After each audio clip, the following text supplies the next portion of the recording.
واقعية. ها المرة الجاية إن شاء الله. المرة دي يلا، قولي بسم الله الرحمن الرحيم. لما نروح للتاني اللي عامل التاني. والله اه. مش هتعرفي تتكلمي يعني هنا عند الحاج. بصوا يا جماعة احنا في جراند دايت النهارده ايه؟ النهارده لحد. لحد كويس، مركزة في لحد يعني.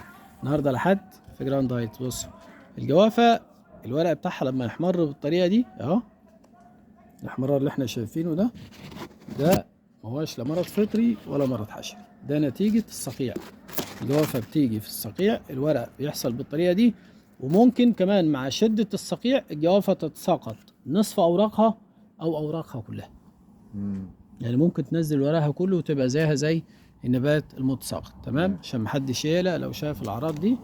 بس في هنا مقطع. دي حشرات فين يا حاج؟ وريني كده. ممكن الحشرات قاردة هي اللي تاكل الورق. لا دي مش حشرات برضه، دي حشرات قاردة، انما دي ثقوب ناريه اهي. تمام، دي ثقوب ناريه.